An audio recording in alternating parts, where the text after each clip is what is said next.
اللہ وبرکاتہ۔ اعوذ باللہ من الشیطان الرجیم، بسم اللہ الرحمن الرحیم۔ واتقوا یوما ترجعون فیہ الی اللہ ثم توفی کل نفس ما کسبت وہم لا یظلمون۔ سورہ بقرہ آج ختم ہو گئی، جو پرسوں شروع ہوئی تھی۔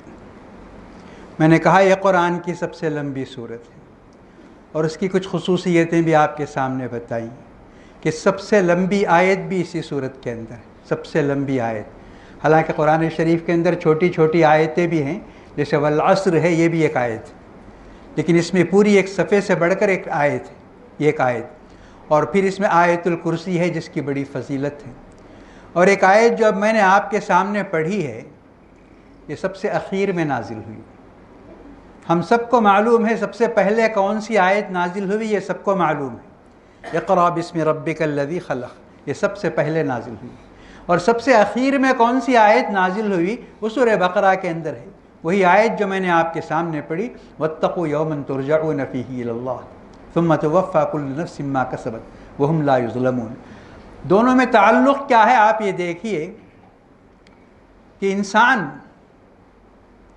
بہت بھٹکا ہوا تھا، اسے نہیں معلوم تھا کہ اس کا پیدا کرنے والا کون ہے، اسے کیوں پیدا کیا گیا، زندگی کا مقصد کیا ہے، یہ نہیں معلوم۔ تو پہلی وحی میں یہ بات بتائی گئی، اقرأ بسم ربک الذی خلق۔ اس ایک آیت کے اندر اسے زندگی کا مقصد بتا دیا گیا، کہا پڑھو۔ کیا پڑھنا کیا ہے؟ آج تعلیم بہت عام ہے، پوری دنیا میں تعلیم کا بڑا چرچا ہے، بہت عام ہے تعلیم، لیکن یہ تعلیم کیا ہے؟ صرف سندیں لینے کی بات نہیں ہے۔ اقرأ بسم ربک الذی خلق، اللہ تعالیٰ فرماتا ہے پڑھو اور پہچانو کہ تمہیں کس نے پیدا کیا اور کون تمہیں پالتا ہے۔ دونوں باتیں آ گئی، بسم ربک الذی خلق، رب تمہارا پالنے والا کون ہے اور تمہیں پیدا کرنے والا کون ہے۔ یہ تم اگر سمجھ لو گے، یہ اگر تم بیان لو گے، تو پھر تمہیں زندگی گزارنے کا سلیقہ بھی آ جائے گا، زندگی گزارنے کا طریقہ بھی آ جائے گا۔ تو یہ آیت سے وحی شروع ہوئی، پہلی وحی شروع ہوئی کہ اپنے رب۔ تو رب کا معنی ہمیشہ یاد رکھیے پالنے والا، پالنہار کہتے ہیں۔ اس کے ساتھ جب آپ کریں گے، دعا بھی کریں گے، دعا میں وہ لفظ کا معنی جب آتا ہے تو آپ اس معنی کو دیکھیں گے۔ ابھی آپ نے آخری آیت میں دعا پڑھی، دعا سنی آپ نے، جس میں اللہ تعالیٰ فرماتا ہے ربنا ربنا ربنا۔ تو ربنا کا معنی آپ کر کے دیکھیے، اے ہمارے پالنے والے۔ تو اس کے ساتھ آپ دیکھیے اس معنی کے اندر کتنا لطف آتا ہے، اے ہمارے پالنے والے، لا تؤاخذنا ان نسینا واخطانا، کہ اگر ہم غلطی سے کوئی بات کر لیتے ہیں اور بھول کر کوئی گناہ کر لیتے ہیں تو اے ہمارے پالنے والے تو ہمیں گرفت مت کر۔ ایسے پورے الفاظ ربنا کا معنی۔ تو اب جو آیت، اخیر آیت جو میں نے آپ کے سامنے کہی، اس کا معنی اس سے ملا لیجئے پہلی آیت سے، اقرأ بسم ربک الذی خلق۔ تم دنیا میں کچھ بھی پڑھو، جہاں تک پڑھنا چاہتے ہو پڑھو، ڈاکٹر بن جاؤ، پی ایچ ڈی بن جاؤ، وہ بن جاؤ سب، لیکن بسم ربک الذی خلق، تمہارا پیدا کرنے والا کون ہے اور تمہارا پالنے والا کون ہے، یہ تم جان جاؤ۔ تو اس کے بعد زندگی تم گزارو۔ اخیر آیت میں اللہ تعالیٰ یہ فرماتا ہے واتقوا یوما ترجعون فیہ الی اللہ۔ دیکھو تم زندگی گزار لو گے، پڑھ لکھ کر بھی، کما کھا کر بھی، اور دنیا میں بہت سارے کام ہیں، دنیا میں بہت سارے میدان ہیں، ان تمام میدانوں میں تمہاری زندگی گزر جائے گی، لیکن تمہیں سب جانا ہے کس کے پاس؟ جس نے تمہیں پیدا کیا۔ مرنے کے بعد تمہیں اسی کے پاس جانا ہے جس نے تمہیں پیدا کیا۔ واتقوا یوما ترجعون فیہ الی اللہ، تم ڈرو، اس دن سے ڈرتے رہو جب تمہاری جان نکل جائے گی اور تمہیں پیش کیا جائے گا اس ذات کے سامنے جس نے تمہیں پیدا کیا، اور وہ تمہاری زندگی کا حساب لے گا۔ یہ زندگی ایک امانت ہے، یہ زندگی ہم اپنی مرضی سے نہیں گزار سکتے، من مانی نہیں کر سکتے، یہ امانت ہے، اسی لیے خودکشی حرام ہے۔ پیدا ہوئے اور جب موت آئے گی تو مریں گے، خودکشی حرام ہے، کیونکہ یہ زندگی ہماری نہیں ہے۔ اگر ہماری زندگی ہوتی، جیسے روپیہ پیسہ ہمارے پاس ہے، ہم خرچ کر سکتے ہیں، جتنا ہمارا جی کہے گا ہم خرچ کر سکتے ہیں، اسے لٹا سکتے ہیں، سب کچھ کر سکتے ہیں، لیکن یہ زندگی اللہ تعالیٰ کی امانت ہے۔ تو اللہ تعالیٰ فرماتا ہے واتقوا یوما ترجعون فیہ الی اللہ، تو تمہیں اپنی زندگی کا حساب دینا ہے، اللہ تعالیٰ کے پاس لوٹ کر تمہیں جانا ہے۔ ثم توفا کل نفس ما کسبت، اس کے بعد اللہ تعالیٰ ہر جان کو، ہر نفس کو، ہر انسان کو جو اس نے زندگی میں کیا اس کا پورا پورا بدلہ دے گا۔ اگر اس نے اچھا کیا ہے اسے اچھا بدلہ ملے گا، انعام ملے گا، اور اگر اس نے برا کیا ہے، خیانت کی ہے، تو پھر اس کا حساب کیا جائے گا اور اسے عذاب ملے گا۔ اور کسی انسان پر ظلم نہیں ہوگا، یہ اللہ تعالیٰ فرماتا ہے کسی پر ظلم نہیں ہوگا، ہر ایک کو اس کا نام عمل پیش کر دیا جائے گا، یہ تمہارا نام عمل ہے جو تم نے زندگی میں پڑھا ہے، خود تم فیصلہ کر لو، اقرأ کتابک کفیٰ بنفسک اليوم علیک حسیبا۔ تو یہ آپ دیکھیے دونوں آیتوں کی مناسبت، دو آیتیں پہلے جو نازل ہوئی، 5 آیتیں نازل ہوئی، اس میں اقرأ باسم ربک الذی خلق، خلق الانسان من علق، انسان کو اس کی حقیقت بتا دی گئی کہ تم جب پیدا ہوتے ہو تو تم کتنے کمزور ہوتے ہو، کتنے تم نادان ہوتے ہو، اور کتنے تم بیچارے ہوتے ہو، یہ تم دیکھ لو۔ دنیا میں ہم بے شمار جانوروں کی اولاد کو دیکھتے ہیں، ان کے بچوں کو دیکھتے ہیں، پرندوں کے بھی، جانوروں کے بھی، دوسرے ہم اپنے اطراف دیکھتے ہیں، لیکن یہ سب کیا ہوتے ہیں؟ کوئی گھنٹوں کے اندر اپنے پیروں میں کھڑا ہو جاتا ہے، کوئی دنوں میں اپنے پیروں میں کھڑا ہو جاتا ہے، جو بھی ہم دیکھتے ہیں سڑکوں پہ۔ لیکن انسان کے بچے کو اپنے پیروں میں کھڑے ہونے کے لیے کتنی مدت لگتی ہے، ذرا آپ سوچیے۔ خلق الانسان من علق، یہی کہتا ہے اللہ تعالیٰ، یاد کرو تم اپنی پیدائش کو، تم اپنے پیدا ہوتے وقت کس قدر کمزور تھے اور کس قدر مجبور تھے، تم یہ سوچو۔ پھر تمہیں اللہ تعالیٰ نے عقل دی، اس عقل کے ذریعے علم دیا، اور تم نے ساری دنیا کو فتح کیے، اور تم نے کیا کیا کیا، کتنا علم حاصل کیا، کتنی، یہ سب یاد رکھو۔ تو یہ اللہ تعالیٰ اس کے ساتھ کہتا ہے، تو یہ چیزیں تم کو دی گئیں اسی لیے کہ اس دنیا میں کیسے زندگی تمہیں بسر کرنا ہے، اس کا تم فیصلہ کرو، صحیح کیا ہے، غلط کیا ہے، یہ تم اچھی طرح سے سوچ لو۔ تو میں نے آپ کو بتایا یہ سب سے اخیر آیت، جو قرآن کی آخری آیت یہی نازل ہوئی، واتقوا یوما ترجعون فیہ الی اللہ۔ اس کے بعد سورہ مائدہ وغیرہ میں آپ سنیں گے الیوم اکملت لکم، وہ 3 مہینے پہلے، انتقال سے 3 مہینے پہلے وہ نازل ہوئی تھی۔ تو سورہ بقرہ کے مضامین کا خلاصہ کل میں نے آپ کے سامنے بتا دیا کہ اس میں کتنے مضامین ہیں اور کیا کیا احکام ہیں، یہ میں نے بتایا۔ اب اس میں کچھ باتیں، 2-3 باتیں میں آپ کو بتا دینا چاہتا ہوں۔ ایک بات یہ بھی سن لیجئے، یہ جو تراویح کی نماز پڑھتے ہیں اس میں قیام لمبا ہوتا ہے، یہ قیام ہی ہے حقیقت میں، کہیں بھی حدیث میں اس کے لیے تراویح کا لفظ نہیں آیا، قیام کا ہی لفظ آیا، کھڑے ہونا، کھڑے ہونا۔ حدیث میں جو بھی لفظ آیا ہے دن کے لیے من صام للہ، صیام جو روزہ رکھے گا، اور رات کے لیے آیا من قام للہ ایمانا و احتسابا غفر لہ ما تقدم، جو کھڑا ہوگا۔ تو اس کو قیام کہتے ہیں، قیام اللیل کہتے ہیں۔ اور اللہ کے رسول صلی اللہ علیہ وسلم ایسے کھڑے ہوتے تھے کہ آپ کے قدم مبارک پر ورم آ جاتا تھا۔ تو یہ قیام ہے اصل۔ رکعت میں ہم الجھ کر رہ جاتے ہیں، 8 رکعت، 20 رکعت، 40 رکعت، اس قسم کے ہم بحث کرتے ہیں۔ رکعت کی بحث نہیں ہے، اصل قیام ہے کہ آدمی کو کھڑے ہونا چاہیے اللہ تعالیٰ کے دربار میں، اور یہ سوچ کر کہ اس کا ثواب اور اس کا اجر مجھے صرف اللہ تعالیٰ ہی دے گا، ایمانا و احتسابا غفر لہ ما تقدم۔ تب اس کا ثواب اتنا زیادہ بتایا گیا ہے کہ اس کے گناہوں کو اللہ تعالیٰ معاف فرما دے گا۔ تو اس لیے نماز ایسی ہی ہونی چاہیے جس میں اللہ کے رسول صلی اللہ علیہ وسلم کے بارے میں شاعر کہتا ہے کہ آپ اتنا طویل قیام فرماتے تھے کہ آپ کے قدم شکایت کرتے تھے، ورم کی شکایت کرتے تھے، شاعر کہتا ہے، یعنی آپ کے پیروں پہ ورم آ جاتا تھا، اتنا طویل قیام رہتا تھا، اور اس کا ایک مزہ تھا۔ عائشہ رضی اللہ تعالی عنہا فرماتی ہیں لا تسأل عن طولہن وحسنہن، کہ وہ کتنا لمبا قیام ہوتا تھا مت پوچھو، اور اس میں کتنا مزہ آتا تھا یہ مت پوچھو، یہ کہتی ہیں۔ تو ہر چیز کو ہم نے وہ ڈائجسٹ کر لیا، خلاصہ اس کا تلخیص کر کے ہم نے مختصر کر لیا سب کو۔ یہ اصل چیز قیام ہے، اسی لیے یہ فرض نہیں ہے۔ جو نمازیں فرض ہیں وہ بہت مختصر ہوں گی، اس میں کسی کو کوئی تکلیف نہیں ہوگی، لیکن یہ نماز ثواب کی ہے، فضیلت کی ہے، اس لیے یہ نماز میں کچھ تکلیف ہوگی۔ تو جن کے پاس طاقت ہے انہی کے لیے یہ حکم دیا گیا ہے، دوسروں کو نہیں۔ تو اب میں سورہ بقرہ کے کچھ مسائل بتاتا ہوں، 2-3 مسئلے جو چھوٹ گئے ہیں وہ بتا رہا ہوں آپ کے سامنے۔ ایک بات اللہ تعالیٰ نے یہ فرمائی اس کے اندر، قول معروف ومغفرۃ خیر من صدقۃ یتبعها اذی، کیا کیا بات بتاتا ہے۔ دیکھیے پروردگار انسانوں کو اس دنیا میں ایک معقول طریقے پر زندگی بسر کرنے کے لیے پورے آداب سکھاتا ہے۔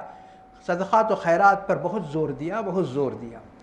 صدقات اور خیرات، لوگوں کو دو، لوگوں کی مدد کرو، ان کی ضرورتوں کو پورا کرو، یہ سب. لیکن اس کے ساتھ ایک بات یہ کہتا ہے قول معروف و مغفرت. اگر آپ کا صدقہ لے کر، آپ کی خیرات لے کر، آپ کا پیسہ لے کر کوئی شخص غلط راستے میں جاتا ہے، غلط راستے میں خرچ کرنے جا رہا ہے، تو ایسے شخص کو دینے کی بجائے نصیحت کرو. کیسے رہنا چاہیے، کیسے زندگی بسر کرنا چاہیے، اور کیسے کمانا چاہیے، ایسی سب باتیں آپ کہہ سکتے ہیں. کیونکہ عہد نبوت میں اللہ کے رسول صلی اللہ علیہ وسلم کے پاس کچھ لوگ آئے، بہت تندرست تھے، توانا تھے، وہ مانگنے کے لیے آئے. تو آپ نے ان کی صحت کو دیکھ کر، تندرستی کو دیکھ کر ان کو سکھایا کہ تم کام کر سکتے ہو، محنت کر سکتے ہو، اور زیادہ محنت کر کے تم دینے والے بن سکتے ہو، لینے والے کی ضرورت نہیں. تو ایسے بتایا. تو یہاں اللہ تعالیٰ فرماتا ہے قول معروف و مغفرت، اچھی بات بتاؤ، اور ان کو جو دنیا میں بھی کام آئے، آخرت میں بھی کام آئے، ایسی بات بتاؤ. یہ اس صدقے سے بہتر ہے جسے تم دو گے اور اسے غلط راستے میں خرچ کرے گا، کہیں بھی کرے گا، سینما میں کرے گا، یا کوئی غلط، جتنے راستے غلط ہیں آج آپ دیکھتے ہیں ان غلط راستوں میں. تو آپ کا پیسہ لے کر ایک آدمی غلط راستے میں جاتا ہے، تو ایسے شخص کو آپ پیسہ دینے کی بجائے اچھی باتیں بتاؤ جو دنیا میں بھی اس کے کام آئیں اور آخرت کے اندر بھی اس کے کام آئیں. ایک بات یہ بتائی. اور ایک بات صدقے ہی کے تعلق سے آپ نے یہ آیت آتی ہے ان تبدوا الصدقات فنعما ہی، کہ صدقہ اور خیرات کو تم چھپا کر دو.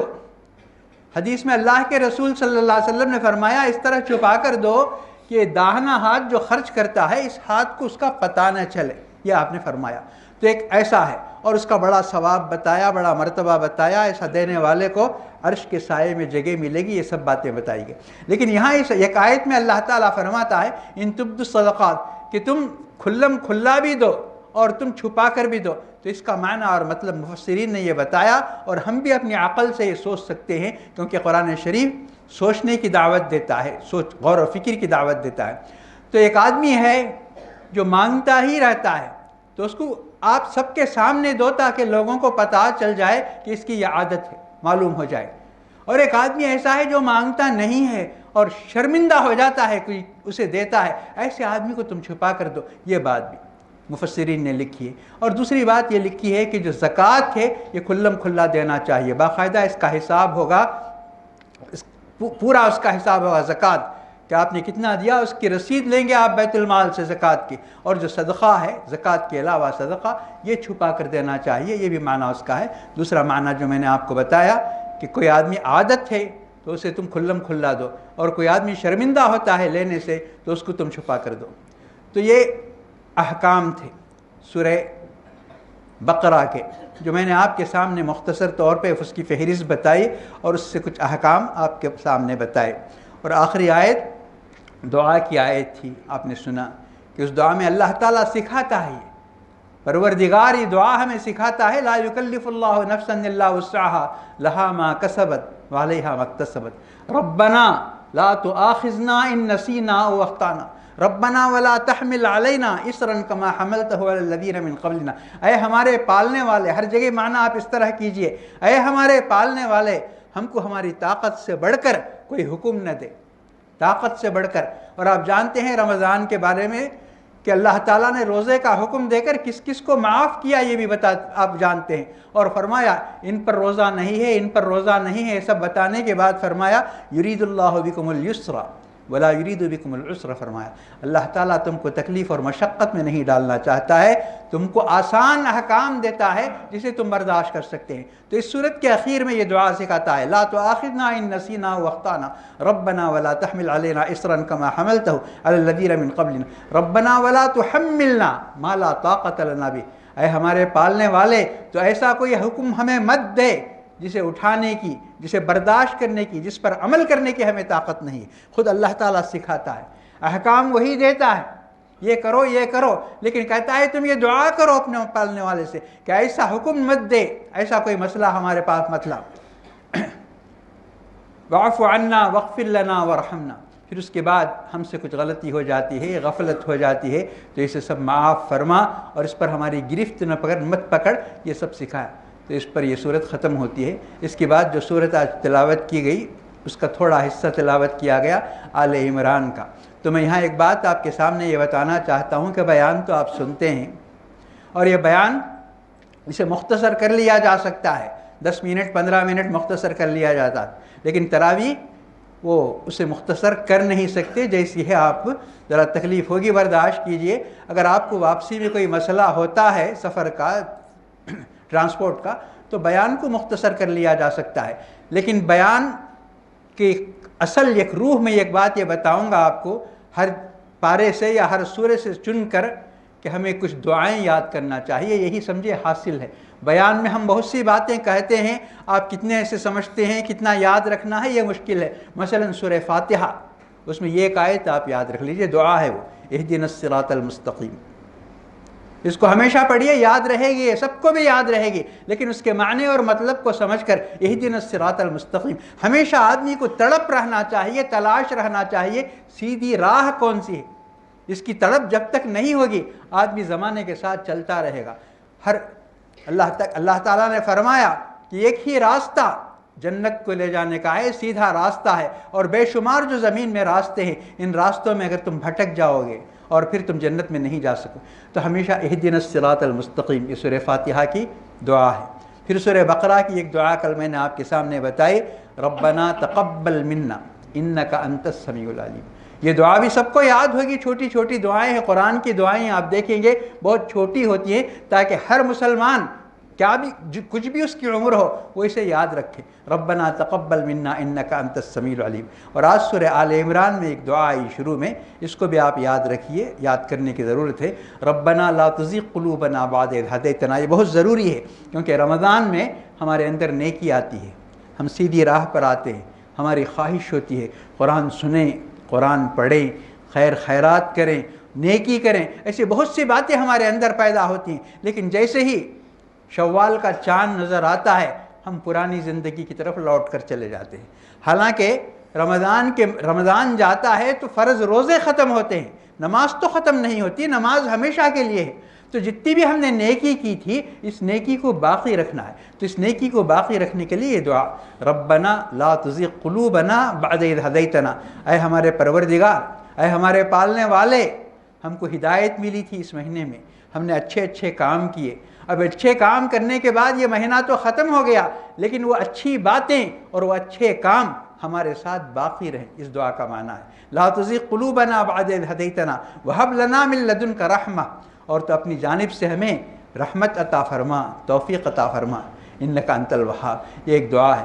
تو میں ایسی کچھ دعائیں آپ کے سامنے ہر سبق میں بتاؤں گا، یہ ایک آدھ دعا یہ ہر مسلمان، مرد، عورت، بچے، بچیاں ان کو یاد رکھیں گی۔ میں سمجھتا ہوں اکثر لوگوں کو یاد بھی ہوں گی، لیکن ان کے پڑھنے کا وقت، ان کے پڑھنے کا موقع یہ میں آپ کو بتاؤں گا۔